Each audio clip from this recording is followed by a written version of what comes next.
Hello everyone and welcome back to Video Games, the very Canadian talk show where we talk about all sorts of video game related stuff. My name is Garrett May and with me as always is my co-host Josh Taylor. How are you doing today, Josh? I'm doing well today, Garrett. How are you? I'm excellent.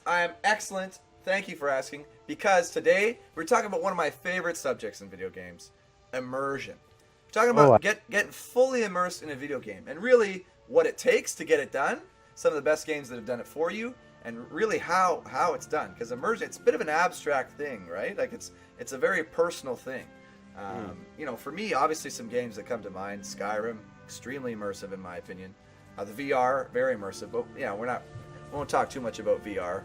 And some of those Bethesda open world games, very immersive. The Witcher, do it pretty well. Some games don't do it so well though, but with similar gameplay styles. So we're just going to try to delve into why that kind of stuff happens. Okay, I'm in. Okay, where do you want to start? Well, it's a big topic, my man. We got to jump right into it. Okay, so when I look at games like Skyrim, probably one of the most immersive games for me that I've played, I think it's a very personal thing. When you jump, I agree that immersion is personal, for sure. But for me, I think part of it stems from what you're expecting to come out of the game, and really, like, how involved you can get in your character are probably two of the most immersive things for me. I know in the past I've said that having a voiced acted protagonist helps the overall feel of the game, but in recent times I've realized that it takes away from your involvement in the character. So the combination of those two things. So for example, the first time I played through Skyrim, the first time I joined the Thieves Guild, I didn't know that was going to happen. I didn't know what was going to happen. I didn't know how it was all going to come out. But the way the quest, no spoilers, but the way the quest progressed, something happened later on in the quest, and I was like, holy shit, I'm this now. Wait. I'm going to ask for spoilers, and we're going to give the spoiler warning. Because hopefully we've all played Skyrim. It's like 6 years old now. Yeah, okay.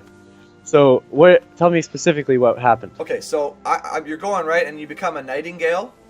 Right. Which that shouldn't be too big of a spoiler, but you become a nightingale, and you go through that whole process and stuff like that. You get the sweet armor. You get the awesome stealth armor. And I was like, holy shit, I'm sick. Like, but I was like, I'm sick. Right. It was me. I did this. I was like, whoa, that's incredible, right? And looking back, it's kind of a weird thing to think about how I was able to get so immersed in that game.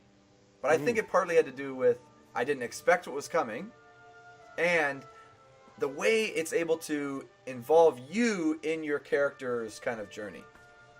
Right. I think Skyrim is definitely an immersive game, so I think, have you played it on PC though? Yeah. Downloaded any Immersion Mods? Yeah. I played it on all three platforms. Xbox 360, well, except the new ones with the new edition. But yeah, PC with some mods too. I've had some non-immersive mods, but some helpful mods for sure as well.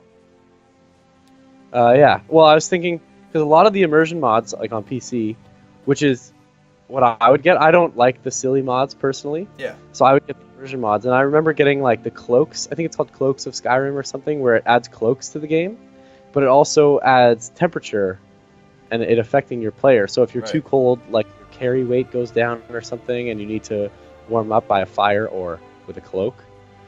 And so like it's stuff like that where you can't just be thinking about the video game anymore. You have to kind of start thinking about your character's real needs that he may or may not have, and that I think is a key thing to adding to immersion. Yeah, that's true, right? Being invested in your characters, not only just survival, first of all, right? But also their other needs as well. I think that's a slippery slope though, because there are some games, for example, like The Sims. The Sims for me is much less immersive. I agree. And more of like a kind of a bird's eye thing where I'm looking down and control a godlike. I'm just influencing what happens, right? Because there's an overwhelming amount of needs for these characters that I've created. Well, yeah, and imagine if you had a single player first person Sims game. First of all, the gameplay I think would be extremely boring for a first person type game. Oh yeah. Like it's just like go to the bathroom. Oh yeah. Okay, now I've gone to the bathroom.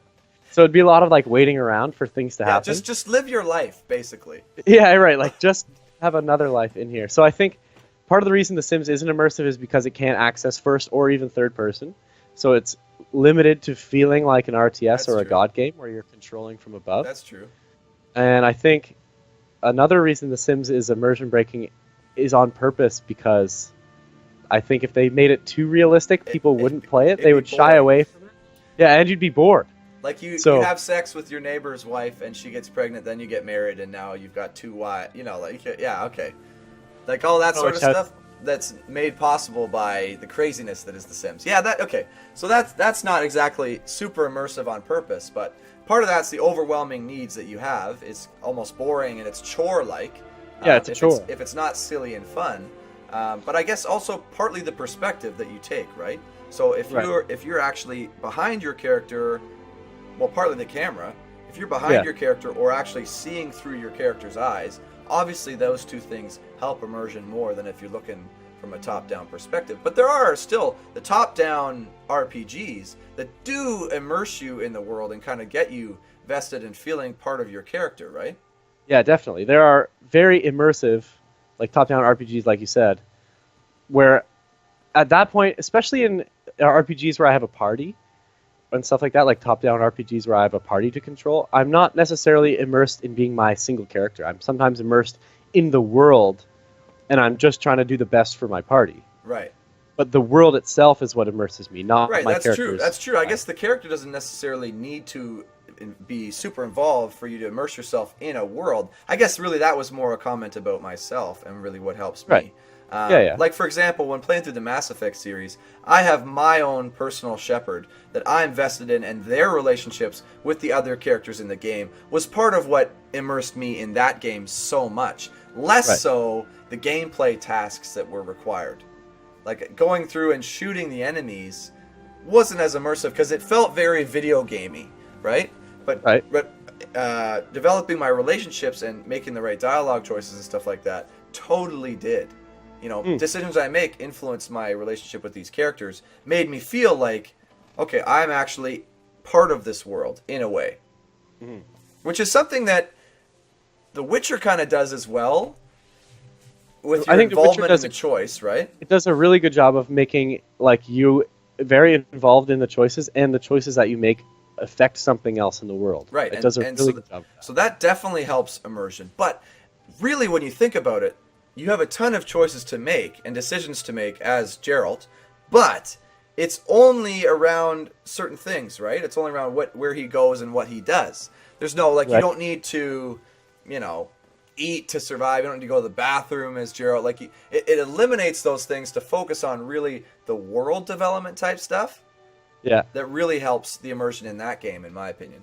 Yeah, for me, the most immersive thing about The Witcher is the world, the quality and the density of the world. And when you enter a town, there's all these people like going about their day-to-day business, and there's lots of them, so it doesn't feel empty or dead, and it's just such like kind of a living world. It feels like there are ruins that are inhabited by bandits, and then there are ruins that are inhabited by monsters, and like all the lore is all there for you to read up on or hear about if you wanted to. So I think The Witcher does a really good job of that world immersion versus specific player immersion. Yeah, that's true. I guess those are two kind of slightly different things, really being invested in the world and the space and really buying in, and then really feeling like you're a part of that specific character. For me, I don't know, I guess there are pros and cons to both, and some games do a great job of both. A game like GTA 5, for example, or the GTA series, I would argue are in a way sort of immersive games. There are definitely immersion breaking things part of those games, but the world, like you said, feels so alive. There are things happening organically that I guess that to me is a big part of immersion. When you're in a world and things happen, whether they're scripted or not, seemingly organically. Like if you see a guy like running away from the police or something, that's immersive to me, because then I can just on a whim decide, okay, I'm going to also join this police chase and help the police or something, or maybe I'm going to help this criminal by shooting the police. Like, yeah, for sure, and that's a huge task for open world games, which are some of the most immersive games. But think about all the time and effort that needs to go into making sure these scripted events happen and they feel natural. rather than just, Yeah. oh, that's the same police chase that I've seen before. Right. Right? It's I got to think- be, it's got to feel new, and it's got to feel dynamic, which is such a Well, huge challenge. Well, for part of the reason I've always loved Red Dead Redemption so much, another Rockstar open world game, is that you can just be riding on your horse between the towns or something, and then there'll be a couple of bandits on the side of the road, or a distressed-looking woman will run out and be like, "Oh my God, stop your horse! Like, help me, please," or something, and then it ends up being a booby trap. Or sometimes you'll get stopped by someone, and they'll be like, "Oh my God, they're hanging my husband, wife, girlfriend, friend, whatever." So you have to go and help them. You don't have to do any of it, but the option is there that there are these like random events happening in the world that you can now intervene with. The idea being that those are still happening while you're not there, but then it becomes the whole if a For tree sure. falls in. And in that game, those events are all scripted somewhat, Oh, right? yeah. They're all, there's probably, 20 or 30 different options Yeah, for these And it dynamic just, like- events, but there's enough that it doesn't feel like when you see a similar thing happening twice with a different looking NPC, Yeah, it yeah. doesn't feel like that's just I've done this I've triggered this thing in the code. Yeah. It feels like the world is actually happening around you. yeah, and they happen infrequently enough that you don't get tired of them. And like you said, there's 20 or 30, so that by the time I've seen the same one twice, like I've also seen the last 15, which were different. So that's helped me kind of forget about the first time I saw it, perhaps, and then Yeah, for sure. That was something that I always is definitely a big thing for me with immersion, and definitely helps me out. And What? and those dynamic events in games. Though the Red Dead series did a good job of it, and it was in the Red Dead Redemption. Those things were great. Skyrim does an okay job of that, truthfully, just think- okay. Because yeah, I think it's also just okay. there's a like limited some- amount of things that you find happening in the world. Like you see a couple travelers when you're walking through. You see a couple of groups of the Stormcloaks or the Imperials. You know, like sometimes they're fighting, and then the elves. Like it just seems less dynamic and just far more. There's only 3 or 4 options, and you see it. Yeah. Oh, there it is again, right? I But agree that with game that. is still so Skyrim- immersive. Yeah, but for me, Skyrim is in its own thing because I'm immersed both in the world of Skyrim, like that Nordic, very Scandinavian world that's been inhabited by all the different people of Tamriel and stuff like that. But I'm also invested in my character because I've spent the time customizing them, choosing how I'm going to play the game, like magic or archery or weapons, whatever. Choosing how I'm going to handle all the quests or what order I'm going to do quests in, especially once you start playing it for the second time and you kind of understand what's going on. That all adds to the immersion of your character. That's I true. find. It's an interesting point you make there, because in Red Dead Redemption, you're playing as John Marston. Right, like you're playing a character. You're playing a character they've made for you. There's not much customization there. A Same few with different the- weapon choices, a few different clothing options, but it's all very scripted, very linear in your character sense, right? But they've done a really good job of the world building and making dynamic events happen. But in Skyrim, it's almost the opposite. Much of the effort has gone into really developing a specific character to you and role-playing a character, and Right. these dynamic things in the world are a little bit less dynamic feeling than in these other games. It's interesting. Especially in Skyrim, a lot of the events, like you said, they're not as dynamic because the game waits for you, the player, to like trigger them. In a lot of time, That's true. A lot Like of it happens at this point, and Always, when you come yeah. here, you'll find it. yeah, I get exactly. you. I get you. But again, it's so immersive because of all the time you spend developing your character, their look, Right. their feel, their play style. Whereas in Red Dead, it was more about your character in this world. Right. It's interesting. Exactly. It's Exactly. interesting to think about. And so on that note, I want to talk about one of the most immersive games I've ever played personally, which are the Metro games, Metro 2033 and Metro Last Light. Okay. So they're like first-person games, but how they immerse you is, so they take place in the Moscow subway after the atomic war or whatever. So yeah, and there's like yeah, zombie creatures and stuff like that, right? yeah, there's monsters. It's got an element of horror because the subway's always dark and there's no more electricity and Yeah. stuff. And so it's spooky all the time, and you have this pump action flashlight that you have to pump up every once in a while, and it just gradually gets dimmer and dimmer. And if you go above the surface, which you have to for some missions, you have to bring gas masks, which have filters, and those filters only last 5 minutes. So you're always like running around, encountering enemies, having to fight them, but like still aware that, okay, I only have 2 minutes left now, I have to go find another filter. Right. So it adds to this level of like, holy shit, the world is really trying to kill me, and I need to do my best to survive right now. Interesting. And one of the things I find really, really helps immersion for developers to focus on is sound. So if you have like poor sound design, you're going to lose a lot of people in the immersion of the game. So like Metro's amazing because there's not any music that I can remember. It's just the noises of the world. So sometimes you'll hear, when you're in the subway stations, which is where the people, like the hubs, the little towns, you can be walking through and you'll overhear hundreds of different dialogues between all the NPCs. Sometimes there'll be a guy playing guitar or a guy telling stories to a group of children.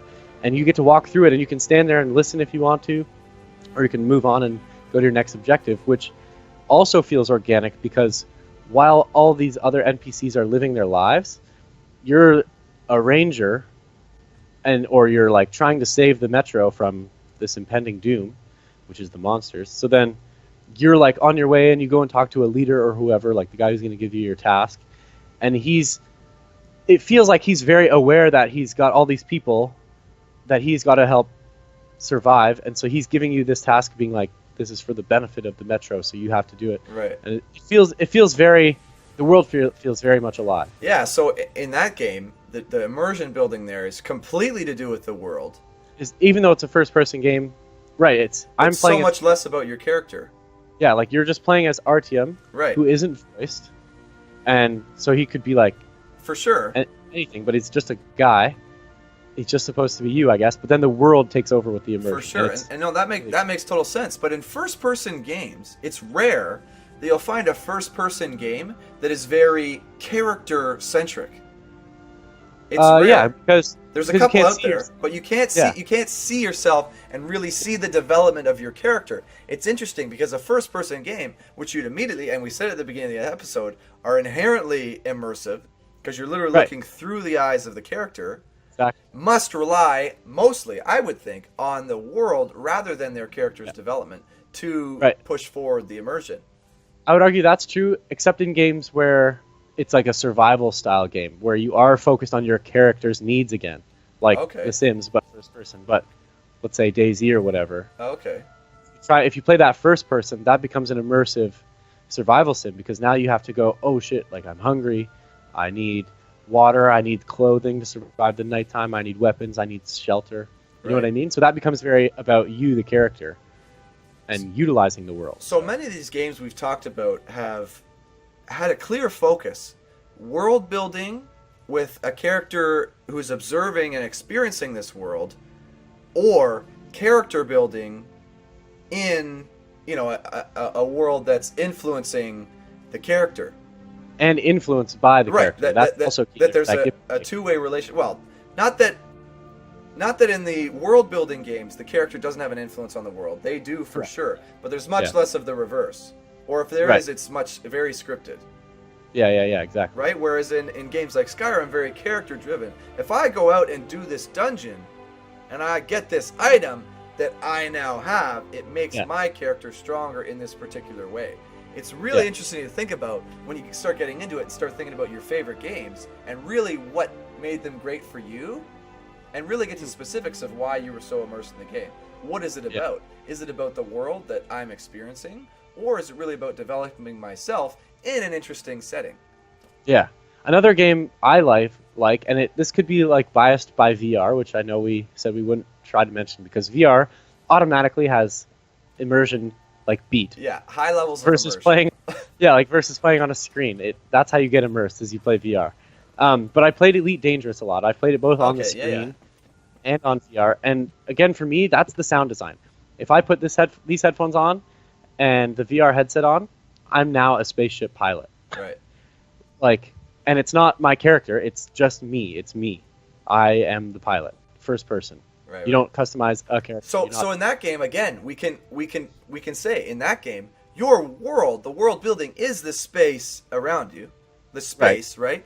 But in some ways, it's also your character, influencing the controls of the ship, taking you through this world. Right, like and again comes down to. I guess it's about your ship too. Maybe the character is the ship. Yeah, in a way, in a way. Do I think you upgrade your ship and parts and stuff like that in that game? yeah, you can upgrade weapons and shields and Okay. your utility Yeah, stats and stuff like that. And you can buy new ships and get more Interesting. upgrades. Oh, it's so interesting to think about. Like, you know, and then when I think about come back to the Mass Effect series of games, right? For me, that's a tough one to nail down because you spend a lot of time developing, especially in the first game, you spend a lot of time developing your character and building your Shepard, their skills, and there's a much more robust skill system assigning points. There's like I think 150 points to assign in all these things if you get to the top level. But there's also such an immersive world to experience. It's very scripted and very linear, but it's also very immersive. But in games 2 and 3, it's much less about, especially 2, much less about you building your Shepard and the world and characters around this Shepard, which is kind of interesting to me. They almost change it up a little bit between game 1 and games 2 and 3, but it's a hard one to peg. The linear styles, it's just a little bit, you know, throws a wrench into that theory. I think another good point is that there are the open world immersion games, but then there's linear games that are very immersive, like the Metro series. That's very true. It's completely linear, and yet it's one of my most immersive games ever. Yeah, and I guess in the linear games like that, it's hard for it to really be about the character development and more about the character kind of the story, the progression it's like of it, right? It becomes less about doing anything you want, like in an open world game, and more about experiencing this specific story. Another one I forgot to mention is the game Firewatch. Have you played that? No, I've seen it though. Yeah, that's a very immersive game. You play as a first-person guy, but you're a specific character experiencing this specific story, very linear, that the developers have laid out and said, like, this is the story we're trying to tell. So yeah, for sure. Well, and same with Uncharted 4, the Uncharted series of games, great. Yeah. which are very immersive, and really it's partly the story, but it's much less about Nathan Drake, and like you're much less focused on Nathan Drake and building up who Nathan Drake is.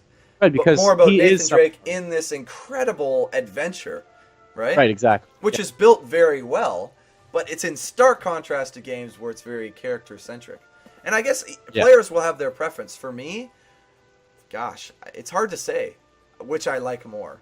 Do I like building my character or building and experiencing worlds with a set character? Yeah, I agree with that. I don't know what I like more. I don't know that I can like one or the other more. I think for me, I have a slight preference towards the character development and character building myself. Not to say I can't really enjoy a great world with this set character, but and not saying that they have to be put into those two holes. I just think it's interesting to look at the two kind of different sides of it, right? Yeah. Which is great. So, but Josh, that's all. Wow, immersion, we solved it. Solved it. We solved immersion. I think immersion can be talked about for hours. Right, yes. Maybe we'll come back to this topic sometime. Sorry, yeah, we're not quite immersion scientists yet. We're just immersion scholars, we'll say. Yes, definitely immersion scholars. But I think we're done for immersion today. Maybe we'll come back. You're right. Maybe we'll come back to this topic in the future. But Josh, I got to thank you so much for being here. Thanks for having me, Garrett. It was fun. We should probably do it again. We definitely will do it again, man. What are you saying? We always do, my dog. We always do. Okay, but again, I got to thank you guys, the viewers out there. Thank you so much for watching. If you enjoyed this episode, hit a like. Maybe hit us up with a comment letting us know some of your most immersive games. We want to hear. If we missed any, please. We only talked about a few. There's probably hundreds out there that are really immersive games. Let us know. We want to play them. We'll play them. There's definitely so many more. I'm already thinking of some now. Like, maybe I'll leave a comment.